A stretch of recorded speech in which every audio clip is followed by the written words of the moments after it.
Hello everyone, in today's video I'll be creating an illustration from scratch. I'll be using a mix between acrylic markers and gouache, so let's jump right into it.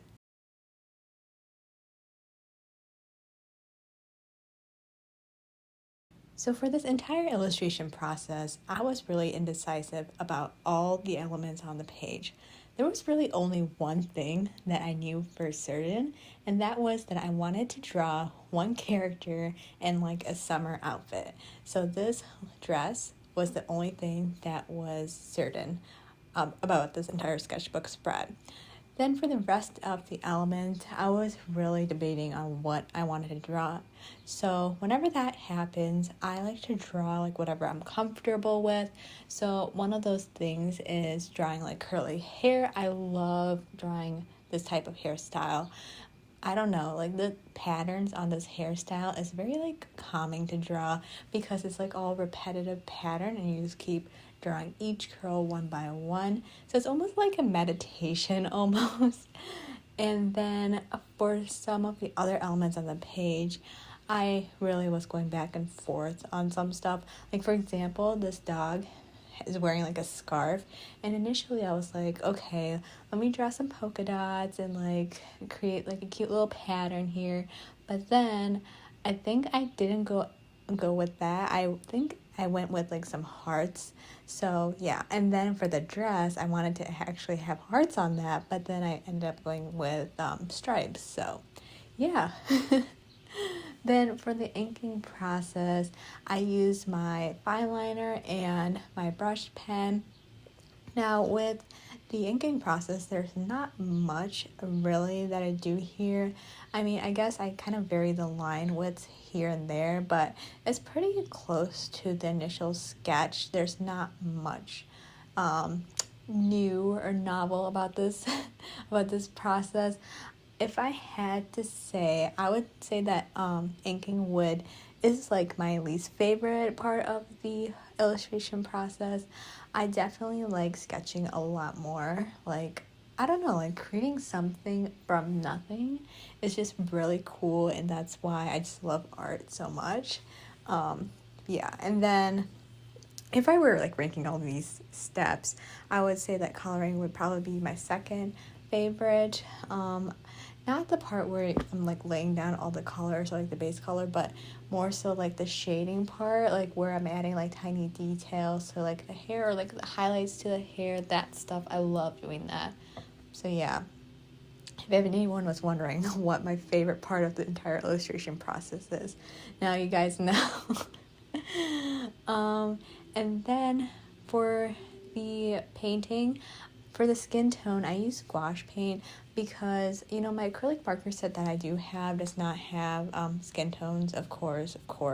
So this paint really helps me create colors that I don't have, obviously.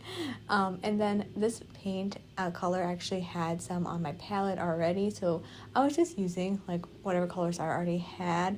So it was very interesting to try to incorporate some of these into the sketchbook spread. Like some of these colors I really wouldn't have went for.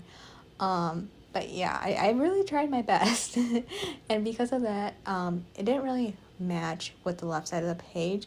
Like, I don't know, I always feel like this pressure, you know, to make sure that the left and the right side of the sketchbook spread is cohesive. For whatever reason, that is very important to me, and I don't even know why. And because of that, I feel like sometimes I put myself inside of a box and I don't really feel like I could, you know, make creative decisions. Like, for example, on the right side, I feel like if I would have chosen like anything, like if I didn't feel like pressure, I would have probably put like a beach background, maybe put some blues, some beige color in the back. I feel like that maybe would have worked a lot better. But instead, what I did, and what you'll see later on in the video, is that I chose like a green background just so like it could match with the left side, which I don't think was the best decision ever, but that's what ended up happening. Yeah. And then here's the part where I think I start coloring in the background. So initially I was debating on this like dark green color. I wasn't really loving it. So then what I did was I added some like yellow paint to this green, what do you call it, green background. So then I ended up with this, which I kind of liked a little bit more, just a tad bit, not that much. So then I was like, okay, I had this background, I'm not a fan of it, I'm just going to continue with the rest of the elements and focus on each part of the illustration. Then I'll come back and like, make a decision on what exactly I wanted to do with the background. So that's what I did. And once I got like all like the base color down on the paper, every part of the drawing was filled with color. Then I like went back with some shading, adding tiny details here and there, which is my favorite part. I love doing this so much. I love like coming back with different acrylic markers, adding different highlights, making the drawing really pop. That's my favorite thing in the world. And then this curly hair. So what I did was I took out my highlighters and like added more shading to the curls. Wherever like the curls was like kind of fell backwards behind the hair or behind the head, I just added more shadows to that. I also added some purple too, which just added more dimension to the entire hairstyle. Like honestly, I love this drawing so much. Like out of all the elements, this one is like my favorite. Then I went back to the other characters and I added a white outline to this character because I felt like it needed more contrast. I felt like the elements were really not standing out from the page. So I was like debating also, like, should I do it for like every character on the page? But then I thought that would just be too much, it would be like all in your face and I didn't really want that. So I just picked one and I just went with it. And the acrylic marker, I was having a lot of hard time creating like an opaque white. So I also went back in with a Prismacolor pencil to like lighten it up and add some opaqueness. I don't even know if that is a word, but I'm going with that. But yeah, I think this is pretty close to the final illustration. I hope you guys enjoy. I hope this inspires you to draw. But yeah, thank you all so much for watching.